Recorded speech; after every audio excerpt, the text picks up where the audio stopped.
I'm Dylan Marma, and you're listening to Operators and Allocators, a podcast dedicated to exploring how to make smart investment decisions and execute well in real estate and private equity. We'll be interviewing top-notch sponsors from various asset classes to understand how they think and the frameworks that they put in place with the goal of achieving above-average risk-adjusted returns. Welcome everyone back to another episode of Operators and Allocators. This is your host, Dylan Marma, and today I am joined by someone who's became a very good friend to me over the last 3 or so years. And I had the opportunity to work alongside him for a bit of time as he was getting into the commercial real estate and the real estate financing business. So I'm really excited for us to dive into his journey. And today we're going to be introducing none other than Mr. Will Coleman. How's it going, Will? Doing well, Dylan. How about you? I'm doing really good. It's great to have you back on the show. How are things in Nashville? Yeah, I'm excited for this. It's been a while since I've done a podcast, and this is I love chatting with you just on the phone. So it'll be fun to do it with an audience. And things in Nashville are awesome. It's a really fun city. It's very music oriented, and as you know, we've got a business that's really growing, and it's a great city to be and to grow in. So I'm happy. Mm-hmm. Fantastic. Yeah, Will and I were both transplants in Knoxville, Tennessee. We both spent a few years there, and now we've both parted ways onto larger cities. So it's been great kind of watching your journey unfold at similar timeline to mine. Just for a little bit more background, so Will began his real estate investing career in 2016, investing and self-managing single family. Great way to get some hands-on experience, and in a great market that be it, buying in 2016 in the Dallas-Fort Worth market. In 2018, Will began working in commercial real estate at Citibank as a credit analyst and underwrote over $50 million in executed transactions. And he then went on to work at Rand Capital as the director of finance, running a commercial mortgage brokerage. And he's closed over $24 million in loans during his first 14 months with Rand Capital. And that's where him and I were working together. And then in 2020, Will formed Urban Gate Capital, that is a hard money lending business in Tennessee with his business partner, Brandon Thornberry, great guy. And they've successfully raised and lent out over $5 million in their first year. And I've been watching these guys in action. Their business is growing very quickly, but at the same time, very thoughtfully. And it's been great to see all of the momentum that they've picked up over the past year or so. So maybe you want to tell us a little bit about that. What was the inspiration behind Urban Gate Capital? Yeah, so the real inspiration, I would say, was when I worked at Rand Capital, and I've been very transparent about this. I'm happy to say it, but on air. And in fact, you were the first call I got that brought me to Rand Capital. So it's kind of crazy. This has come full circle. I still remember sitting at my desk in Texas, getting a call from Dylan Marvin, like, why the hell is this guy calling me? But so the inspiration for Urban Gate Capital was while I was at Rand. I mean, just a lot of things weren't moving like they should, right? Like, business is not easy, and running a business is never easy, but it seemed exponentially difficult. And so I really had to sit down and say, why are things not working? And I identified those problems. And then I said, okay, I can either try and fix the problems here, or I can go start my own business and make sure that I structure it in a way that prevents me from running into the same problems. And really the main problem that I thought of was our product did not provide enough value. So I'm a big believer in the product should be overwhelmingly valuable to its users. And so I as a loan broker at Rand Capital, we were helpful, but we were not significantly valuable. Meaning, our clients could jump around, they could try us for a year and then go somewhere else, they could outgrow us. Whereas, I wanted the person who uses our product to love our products. And so I kind of started looking through, so I'm a big fan of debt. I've worked in debt my whole life. So I started looking through different debt products that could offer that. And I connected with my business partner, Brandon Thornberry, and he was doing some private lending just with his own capital, and talked about the demand for these loan products, and just like he was overwhelmed with the amount of demand that there were for these specific types of private loans for house flips. And so that got me thinking, and one thing led to another. But really, the inspiration was find and build a business that the users of your business love your product, and that's kind of what inspired me to start Urban Gate. I love what you said there, and I really, really want to dig into that. I think you talked about providing value, and of course, the purpose of this show is to provide value. So for our listeners, this is not about to be a billboard where we're just pitching Will's hard money loans for the next 30 minutes. We definitely want to kind of show you behind the curtains what the debt world looks like, and sort of deep dive into different forms of lending businesses, so you better understand the business models. And if we go back into what Rand Capital was, that you and I were working together while I was working largely on the investing side with a little bit of exposure on the lending side. But at that point, we were in a brokerage business, right? We were largely dealing with multifamily clients, right? And I think it was a lot of Fannie, Freddie, and Bridge. And I know that during your time there, you created a lot of great experiences, and definitely were extremely diligent with everything that you put into that. And at the same time, I think what you're referring to about the providing value is, it's not that you weren't servicing well, but it sounds to me more like you felt like you were selling a commodity. Yes. Yep. Exactly. Yeah. The idea of like the service we provided was helpful, and we did have, we did have a decent pipeline of clients. We did have people that liked working with us. But I wanted a significant advantage over my competition. And when you're selling a commodity, that's difficult. And that's a really good point. And I think it really depends on the asset class that you're investing into, right? Because we invest in some niche asset types. And I'll say firsthand, I use brokers often. And I love some of the broker relationships I have, because they've been able to introduce me to different lending types. I mean, you've done the same, and so for some of our MHP stuff, right? So it depends on what you're looking for, but in certain types of heavy value add deals, or sort of niche strategies or opportunistic stuff, you have to be able to have a bigger Rolodex of banking relationships and contacts to file through to create opportunities. But I think in the multifamily landscape, a lot of the times you have a lot of Fannie and Freddie product, and now in today's world, it's a little bit more driven by bridge products, right? But I think what you're going into, and I guess I like to say that I still use brokerage, because I think in many cases people try to cheap out and like not pay a broker point, and that's really not what this is about. It's more about, I think, having visibility of sort of what's going on behind the scenes, or who you're working with. Is that fair to say? Or I guess what would be your sort of advice, and what is your view now on the brokerage relationships, and when's the right time to use them, and when is a time to consider alternative strategies? Yeah, so I found it depends on the client type. Like someone like yourself likes to use brokers, and there's definitely individuals that prefer to use brokers. Like I have multiple clients that just like the ease of using a broker, because it is slightly easier to use a broker, because they'll do a lot of the hard work for you. You can talk to one individual, and that individual will talk to 5 different lenders, and they do a lot of the groundwork for you. So I had a ton of clients that just preferred to use brokers because of the quality of service and the ease of use that they do provide. So there's definitely a service there.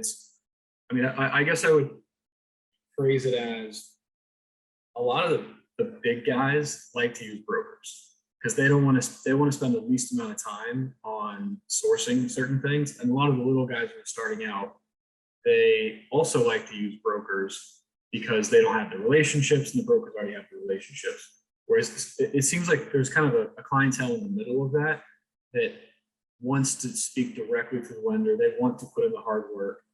They want to be very involved. So it really just kind of depends on the client type. Personally, if it were me, I would prefer to work directly with the lender. And the reason behind that is because you get to talk directly to the decision maker.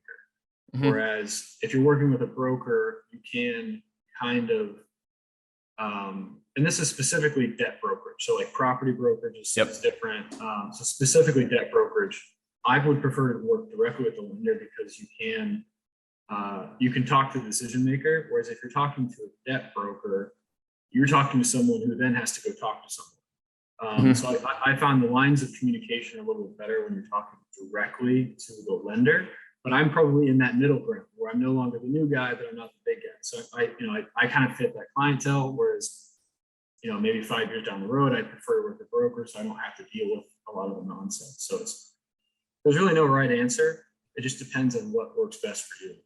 That's really good advice and well said. And I think that the brokers are the most familiar with, a lot of times they're running the most deals. So they have been burned before by, and therefore created bad experiences for their clients, right? So they over time get to kind of vet the most lenders. And oftentimes that's the main job of a broker, is to know who actually honors their word and sticks to their commitments, and who's actually easy to work with and who's not. And being able to kind of have that exposure allows them to more effectively guide the clients. And I think where it can get awkward at times is once you've built an intimate relationship with the bank or a lender through a broker, is where you have to figure out, okay, now, like you said, it's nice to be able to communicate directly with them and kind of help grow your business with them and develop a more significant relationship, right? So I think it's a great way to get exposed, especially for creative and more challenging opportunities. And then I think where the alignment can probably use some work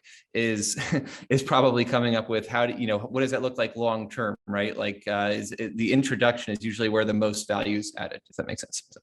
Yeah, absolutely. I mean, it took me a while to realize that, but that was definitely a realization of like I provide a tremendous service as a broker when people are in their first 2 years in the industry. But then after that, there's less of a need for me. The client can kind of outgrow me. And that means you constantly have to bring in new clients, which is great because Rand is a part of an education company, Jake and Gino. So that pipeline is already there. So I have no doubt that if we were to continue that Rand Capital has been tremendously successful, it's just kind of the idea again of the client can outgrow you. I'd like to be a part of a business where the client is with me for 10, 20 years. It's just it's a more sustainable company in my eyes. And there's tons of brokerages that are super successful. Like, I grew up learning from Old Capital in DFW, and I mean, that I would love to work with them, right? I found that I'm almost lazy, right? Like, I want you to love my product. I don't have to work for you to convince you to use my product. Yeah. There's definitely a lot of having to knock on doors and get attention, right? Because you're competing with a lot of other folks that have many times the same product or similar. The only thing that's different is hopefully you'll be a little bit more on top of the servicing or have better relationships, that kind of thing. But yeah, I think that's great commentary and great insight on the brokerage world and sort of how to think about that side of things. And now let's shift gears more into the product that you've been building and your way of being able to better serve the real estate community. So tell us about what you're currently doing. Yeah, so the really at the core, what we do is we're a private lender to people who flip houses in Nashville. So, a lot of times when people are flipping houses, they're either purchasing the property with their own cash or they're getting capital from a bank. And the downside of that is if you're using your own cash, you do one deal, you're out of capital. Houses here in Nashville cost $100,000 to $300,000, so you're running the cash quickly. If you're going with a bank, then there's a 60-day closing process. If you've got a landlord or house owner that wants to move quickly, what we can offer as a product, we're a private lender, so we have basically our own capital that we'll use to lend out. And because we are a non-depository institution, we have the ability to make our own decisions. So there's less regulations, there's less red tape. We can look at a property and lend on it that afternoon if we really like to. So it allows us to move quickly. And what this does is it gives the borrowers the ability to act as if they're purchasing the property in cash. So they can go to the, let's say it's someone who's recently divorced and they own a house, but they've got to sell it. Our borrowers can then go to that owner and say, we can close on this property by the end of the week. We'll pay you cash. We'll pay you. Maybe they're trying to get $250 for it, and we'll say, we'll sell it to you for $225, or we'll purchase it from you for $225, and we'll close at the end of the week. So you might be able to get a discount because you're purchasing in cash, and you can move so much faster. So that started out using our own cash, and then we quickly realized again with the amount of demand that in order to scale this, we had to bring on investors. And so what we've been doing over the past 6 months or so, I would say, is really partnering with investors on a deal by deal basis. So a borrower comes to us, they ask for a $200,000 loan. We tap into our investor pool and say, hey, would you want to fund this $200,000 loan? We'll pay you X%, we lend out at X%, and we take the spread in between. So that the lending product is very competitive because Nashville's growing very strong. We really only lend in Nashville MSA. So the lending product is very competitive because there's so much growth in Nashville, and because we're really a market expert. So my business partner, he's flipped north of 100 houses here in Nashville. He owns about 40 houses at very local area here in Nashville, and then additionally owns 300 plus apartment units kind of in the Middle Tennessee MSA. So we're really market experts, and so that allows us to move very quickly on specific deals we're lending on, which gives us that competitive advantage that I was looking for. No, I like that. And I really know that through our conversations with you, I've always appreciated the level of focus you have on really narrowing in your strategy. And it's sort of the Bruce Lee mentality, right? Of the one kick, practicing one kick 1,000 times rather than practicing 1,000 different kicks. And it's something that I often say, the more time you spend just staring at something, the more you start to really see things and understand things at completely new levels. And I think that from what you've mentioned, from what I know Brandon's been able to do actively in the market and passively with his, his portfolio, your own portfolio, and the amount of time you guys spend looking at the Nashville market, I'm sure you have a very insanely good understanding on which parts of town you want to be able to invest into, and sort of what of course in today's market, the market's moving very quickly in most growth markets right now, so you're kind of able to actually keep up with sort of what the prices are looking like in today's market. So I think that's really exciting. And as far as that strategy is concerned, where do you see that going in the future? Or at this point in time, do you plan to expand that into other markets? Or are you planning to stay doubling down in Nashville for the coming years? What's the long-term strategy for you? Yeah, so definitely planning to expand. I like to push the goals for sure. So a book I read, which I would highly recommend, is called 0 to 1 by Peter Thiel. It's probably my favorite business book, but it talks about, like, if you're going to start a business, if you're going to start an innovative business, here's a framework that you should follow. And one framework that I really took kind of paid attention to was, most businesses, when they start out, they try and tackle a very large market. So, for example, I'm going to keep putting down Rand Capital, but at Rand, a mistake we made is we tried to broker loans nationwide for any property type, and we would take on any deal we could get. And I think a lot of businesses do that as well, where they'll try and take over a huge market, which is very difficult because there's so much competition. There's so many things you don't know in different markets. So that book talks about, rather than tackling a large market, find a very, very small market that you can completely dominate. And so that's kind of one of the principles that I've used to guide this company, maybe to a fault a little bit, because we've turned down a couple of deals that we probably should have passed on. But so that's kind of the reasoning of, look, we currently have a strategic advantage in this market. So therefore, we're only going to lend on this market until we have a significant portion of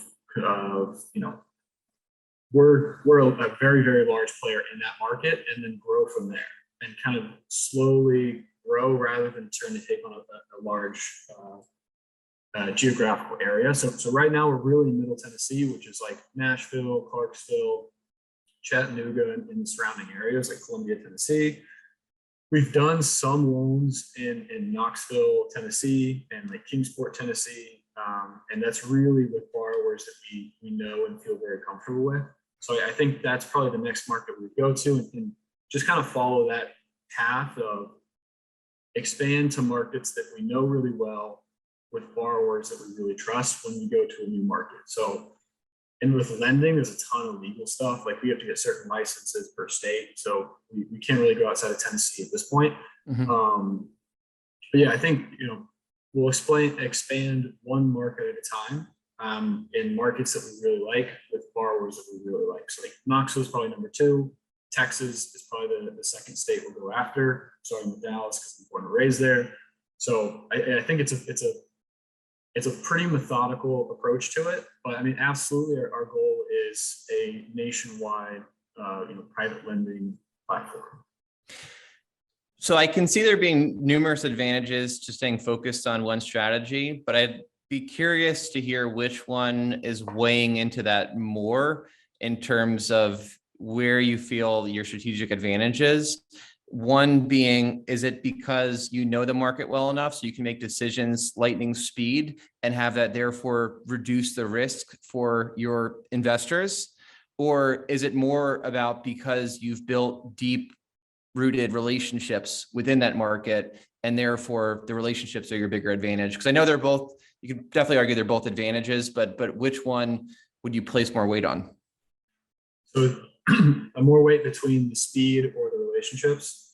Mm-hmm. Or not even just the speed, I guess more so the risk, right? Is it more about the limiting your downside, or is it more about being there for those relationships?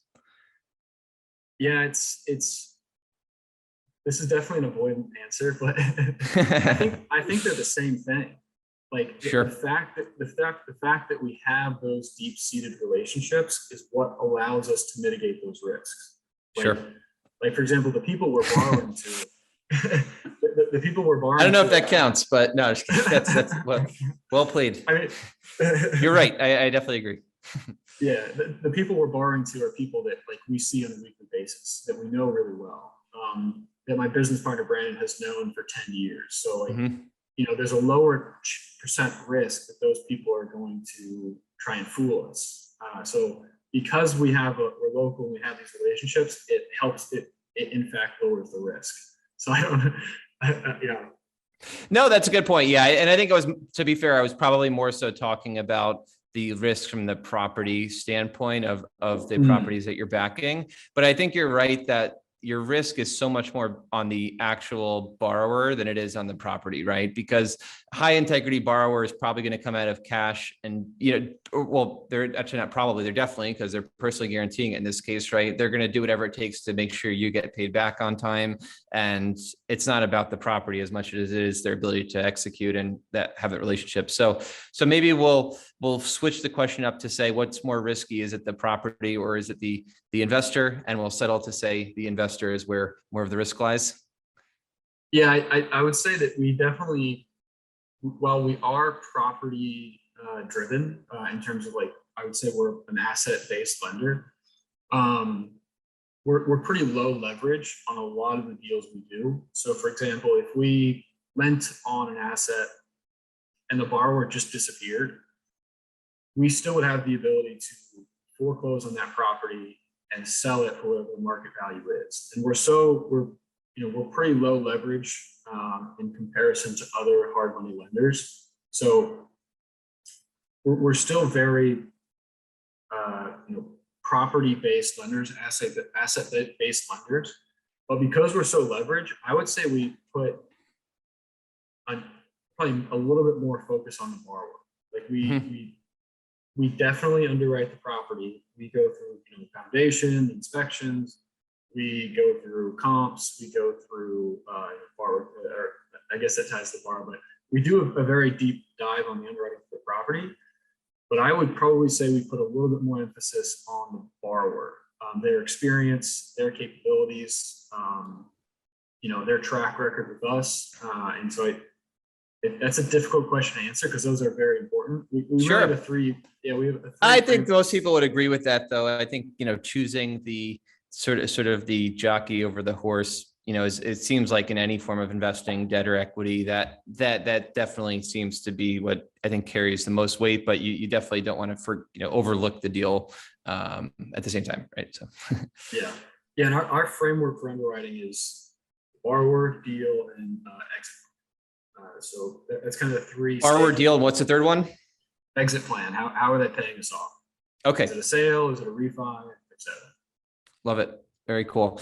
So you're really serving two groups. We've sort of touched on how you're serving the folks that are going in and doing the flip, right? The investors or the borrowers, right? The other group that you're serving now that you're bringing on outside capital is your investor base, right? So when you think of them, where is the value? What's sort of the target return profile? Who is this for? Sure. So I'm going to answer this a little bit long-winded. Is that okay? Perfectly fine. Okay. Basically, when you're making an investment, you really have to understand the risk and return ratio. And I feel that we're at a specific time in the markets and just in history in general where there's more risk being taken than usually. There's more money in the system that's chasing so many deals. There's so much debt. People are way over leveraged. Properties are way over leveraged. Assets are way over leveraged. Businesses are way over leveraged. So I feel that we're at a period of time where it's worth being a little bit less risky, especially if you're thinking long term. Like for example, for the past 5 years, Howard Marks, his philosophy is we're moving forward cautiously. So in summary, I think the market is over leveraged and people are taking too much risk, which leads it could lead to a downturn, especially if you're in equity. Meaning you're in stocks, you're investing into the equity portion of the capital stack into real estate, or maybe riskier forms of real estate. If that portfolio if you're leveraged and that portfolio sees a 30 to 40% drop in value or cash flow, whatever it may be, you could lose 100% of your investment. So if you're investing into a business and that stock plummets 40%, and that business was relying on that asset value to secure its debt, and now they've got to pay back more debt than expected, that business can fail. And you've seen that in many market crashes. My parents talk about all the time how they don't invest in stocks because they lost all their money in the 2008 crash. Right. And I always say, why didn't you just not sell? Why didn't you just hold on? And they'll say those businesses went out of business. They no longer exist. Couldn't hold on. Yep. Yeah. So this more so a personal belief, but there's a lot of people that feel this way as well, that I think it's worth putting your capital in a slightly lower risk environment. For example, I think mobile home parks is a phenomenal place to be because there's just such a demand for affordable housing. So I think that's a really, really good place to be, especially with the risk return ratio. So what I like about what we're providing on the investment side with hard money loans, it's really three things. Of they're short term, so typically our loans are 6 months max. So you can put your capital to work, and within 6 months you get that capital back. Whereas most equity investments are 5 to 10 years, or potentially more. Which that there's definitely a market for that, and you should have a percentage of your capital kind of in each. So a percentage in equity, a percentage in long-term equity, a percentage in maybe in debt. So this product is short-term, meaning you can put it to work and get it back. It makes it less risky because you're committed to it for a less period of time. The second reason is it's high yielding. So right now we pay our investors anywhere from 8 to 10%. Which, from a debt perspective, that's very high yielding, whereas most bonds and debt is in the 1 to 4% range. So we're double to triple the typical debt investment. And then the debt yield. And then thirdly, and probably the most important, is your first lien. So let's say something tremendously bad does happen. If that borrower disappears, if the property value, they expected to sell for $300,000 and the market drops and now they have to sell for $200,000. If they're not able to pay back the capital that we lent to them, we can foreclose and take over that asset. And now we own that asset. Meaning, if there's a drop in the market and you're in equity, you could lose 100% of your investment. If there's a drop in the market and you're in debt, you now own that asset for whatever it's worth. So maybe it's a 50% correction in value, but you still own that asset. And now, as long as you can hold that asset for a long period of time, especially quality real estate in Middle Tennessee, there's chances that it's going to continue to go You're up. buying in growth market. Yeah, you're in growth market as well, right? It's not a dying market by any means. So I think that also helps. Well, there's a lot you just hit on there. And I think a lot of it can be summed up as understanding the underlying risk behind your investment. And a lot of the times you don't see what risk looks like until the tide comes in. And that's the tough part, right? Because when people send out email blasts about their 30% IRR, you don't see any highlights about how low risk the investment was more often than not, right? But let's just think about even if in the multifamily landscape, and I'm actually very bullish on multifamily and, to your point, of affordable housing in today's market. So I'm definitely not knocking this, but if we just look at the realities of what's been offered to investors in the last 5 years, 5 years ago, you were getting a 70% Fannie Freddie loan. You were using cash for all of your improvement costs on a multifamily building. You had one class of investor shares that got an 8% preferred return, and they were actually paying out that 8% on actual cash flow during the holding period. And then you were exiting at usually a pretty high cap rate to then achieve your 15% target IRR. Fast forward to today's world, interest rates have dropped dramatically. Cap rates have dropped dramatically. There's not much room for interest rates to go much lower, right? They're mostly only going to be able to go up. Who knows, right? Maybe they do keep going a little bit lower, but there's less room for them to go down, right? There's less room for cap rates to go down. And now you're using 80% loan to cost, right? You see a lot of 80% loan to cost, high leverage. They're funding all the CapEx with the loan itself. Then you have preferred equity sitting on top of it, making up 10% of the equity pool at a 10% preferred return. Then you have, a lower preferred return.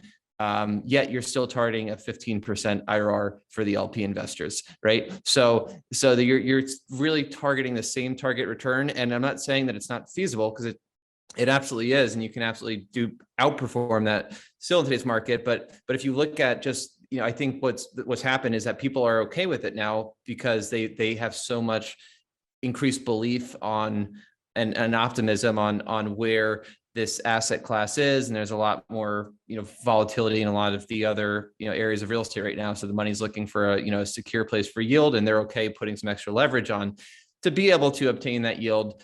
But I'm not going to sit here and talk what's right or wrong or who's too optimistic. But I think it's just it's a good story to sort of paint the picture of what I think Will's referring to here, which is understanding the underlying risk. Because if you can have a sure thing 8% or a 50-50 chance of a 15%, the sure thing 8% is going to make you much wealthier over long periods of time, right? So I think that it's just really understanding what the downside is. And I think, to your point, I think for those that are looking at today's world and saying, hey, businesses are over leveraged, real estate's over leveraged, I can't get behind the pricing of today's economy, and I think it's going to reset, then absolutely looking towards what are perceivably less risky investments, but still that still can obtain a good yield at the same time, I think is really attractive, right? And I think what you mentioned of 8 to 10%, that's a pretty attractive return, considering that a lot of times we're taking out loans, people are taking out loans for their homes at 3.5%, right? So a lot of the debt world is actually very low because of where rates are, yet you're still able to get investors a pretty attractive return. Yeah, and it's I'm a big believer in whatever you're advertising, you have to really believe in, and that's been like a fun part of growing this business. It's something that I really believe in. Like, this is a good place to put your capital. It's I never want to use the word safe, but it's a good risk return, risk adjusted rate. It's a good place to put your money. But don't put 90% of your capital here. Like, this is just a percentage that you want to allocate towards this type of investment. Yep. So definitely agree. So what's one unpopular opinion that you hold present? So this will definitely get into the kind of the future vision of what we're building, but the 0 to 1 book, the premise of that book is what is a truth that you believe that most people disagree with you on. And so my belief would be that real estate lending will be done on the blockchain. And so that's another kind of motivation for the company we're building. And we don't have to get too much into this, but long term, we're working to take the debt fund and the lending process and implement it onto a blockchain. So it's a little bit more verified, it's a little bit more trusted, and it's a little bit more user friendly. So I guess a belief that I have that is, I don't know if it's unpopular or if it's not necessarily agreed on, but I think that the blockchain will be the foundation of the future financial industry, and we're trying to build a debt product on top. How long until we're able to get lending from the blockchain? What year is it going to be active? Let's see if let's get his prediction. I mean, realistically, like within to do a one or two, to do a transaction realistically this year, but to where it's common and where every deal we're doing is there, probably 3 years. Awesome. Yeah, I would think there's a lot of people that would probably agree with the statement that that's going to happen, but I think the timeline is probably where you get the biggest variance, where a lot of people think it's going to take 30 years before we get there. And, as others are thinking it's going to happen much quicker than some anticipate. Right.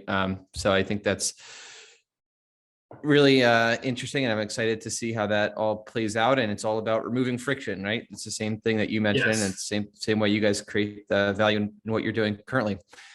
Now, talking about investing, a big goal of the show is always to help listeners learn from the mistakes of others so they don't have to go out there and make them themselves. What's one painful learning lesson that you've made that is worth sharing with the audience? I don't know if this is necessarily was painful, but it's been very eye-opening for me.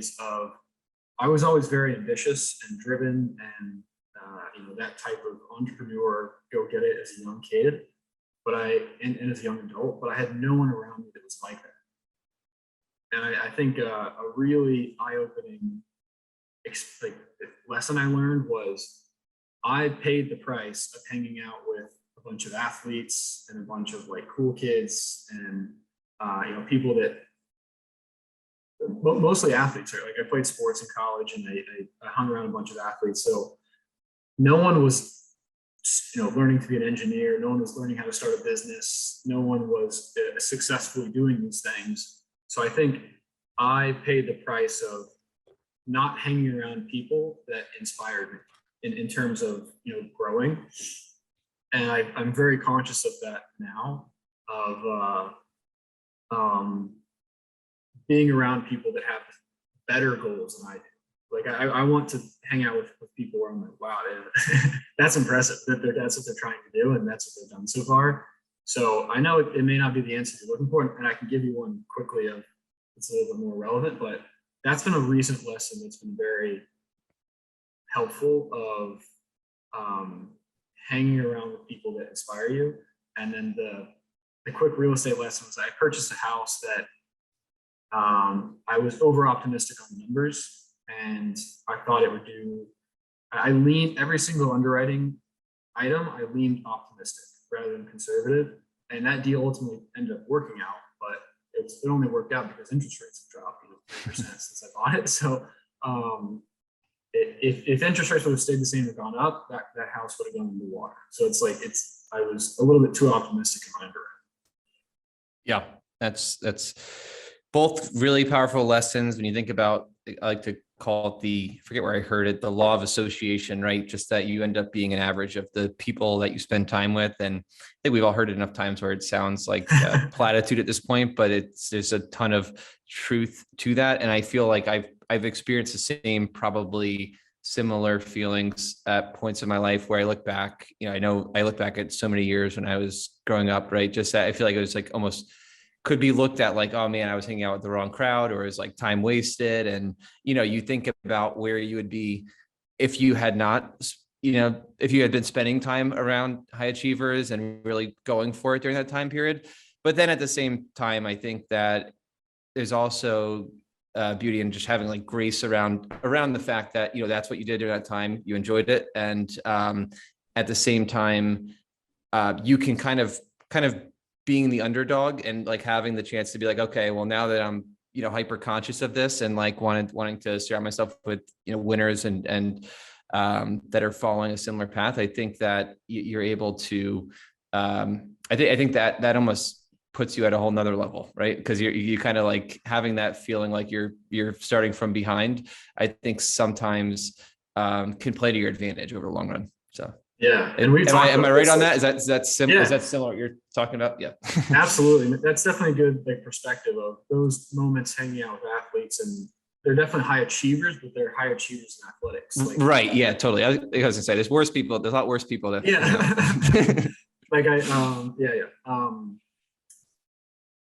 but yeah, those moments do now give me an advantage because I'm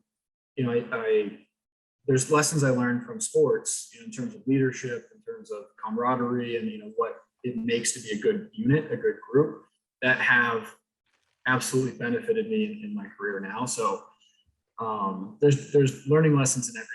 That's something I wish I'd been aware of earlier. Is to I want my friends to inspire me. Yeah, completely. What is it that motivates you most today? Wow, that's amazing. So I was going to ask you one question, and that was the question.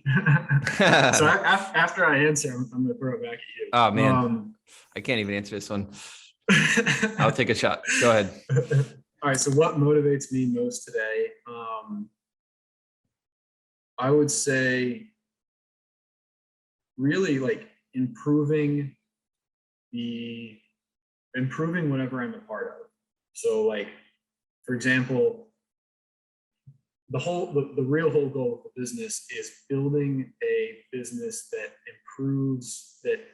improves our borrowers' lives and improves our investors' lives. Like that's the whole goal of the business, is that we think we found a niche that if we can put this product together, we can put this business together, it will improve the debt industry. And that's really the main motivation of what I'm doing. Like, yes, I want to make money in the process. Yes, I care about my standard of living. I care about my quality of life. But like that's the main motivation I have in my life, is improving the industries that I'm a part of. And I have a love affair for debt. I don't know why, but I really enjoy just kind of the debt system.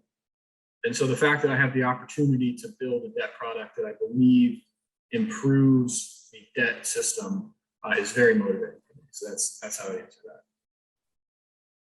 That was great. Definitely, I like what you said there. It's about more of the process and pursuing growth and, like you're saying, adding value to those around you.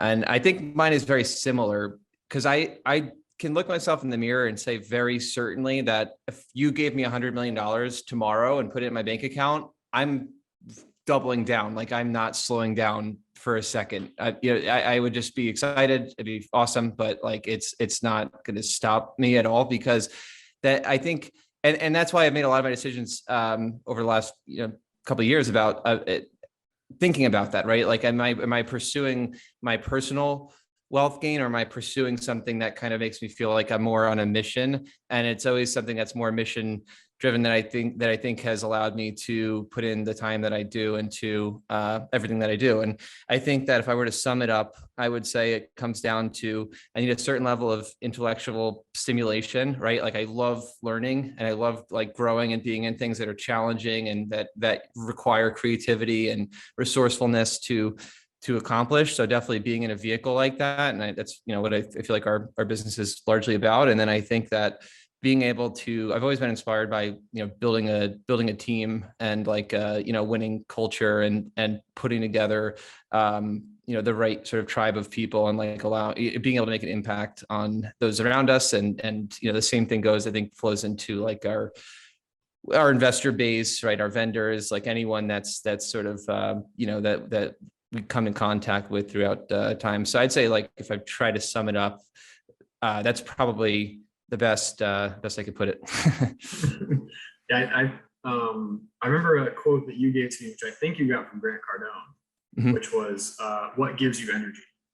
Mhm. And so like paying attention to that, what gives you energy, kind of shows you what your motivation is. And so that's always been really helpful. I still pay a lot of attention to that. It's funny you remember that. I ask that every interview. It's always just like, what gives you energy? And I kind of watch for that often to see like, what is it sort of inspires us? Because I think that there's actually people out there that enjoy and get energy off doing the stuff that you or I hate doing, right? Yeah. And there's probably stuff I get energy off that you hate doing, and vice versa, right? So Yeah. I think it's definitely important to pay attention to, because I think it's not like you have to build an organization around like, oh, those people are going to have to do that job. Like, you're gonna have to find someone to do that. Like, you're going to eventually, right, with enough sifting, you find people that love doing whatever it is, right? That even though you might look at that like it's a burden, right? So that's what I think is, it's good to just be aware of over time.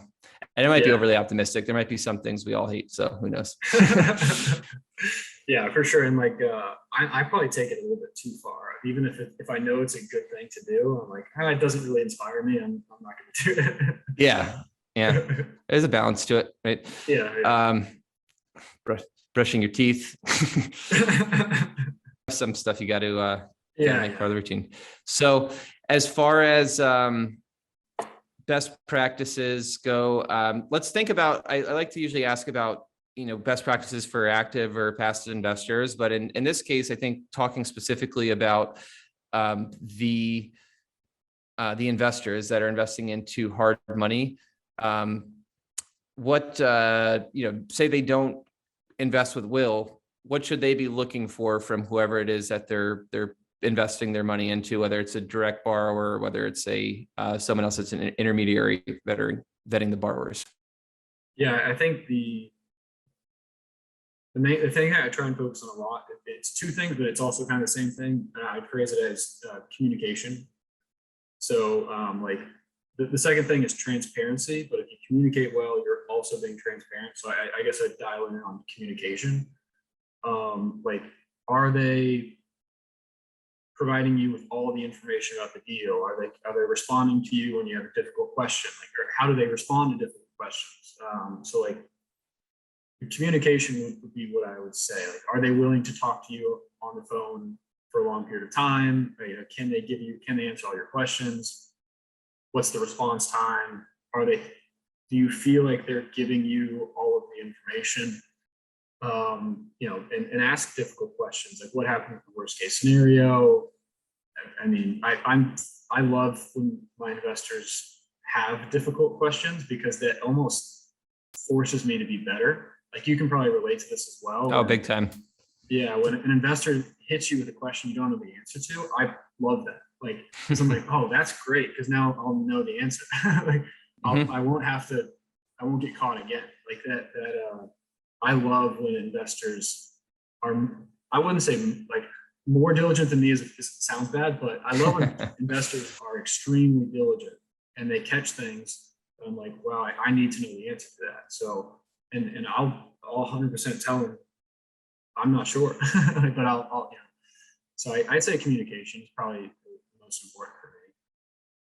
Yeah, that's really well said. And I think that if you communicate frequent, eventually people are going to get to know you, right? One way or another. And I think the people that probably the people that communicate more often are more transparent, almost like inherently, right? Because you kind of get to feel out like what they're all about. And I think that goes a very long way. And I know, just being on top of these things as an investor, I've heard all kinds of stories of people that invested with sponsors that got great returns, but wouldn't do it again because they've been ghosted. And I always like, I don't know why it always kind of stands out as an analogy, because it's not a great analogy, but it's like you kind of want to have contact with like the throat to choke, if that makes sense, right? Like where they're not like putting walls up between you and whoever else it might be. Like there was one time I worked with a property management company and I couldn't get the guy's cell phone, the guy that owned the company, right? And like that to me was the biggest red flag, and I ended up moving forward, but it had some friction along the way. And that was the lesson I learned, is like, I want the person's cell phone that's direct, that's the principal, that's directly responsible.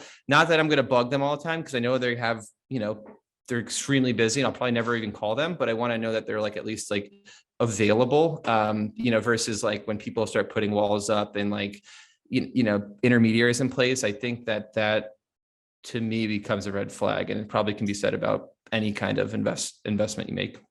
Yeah, and I've known that to be the first sign, is when people stop communicating with me, something's wrong.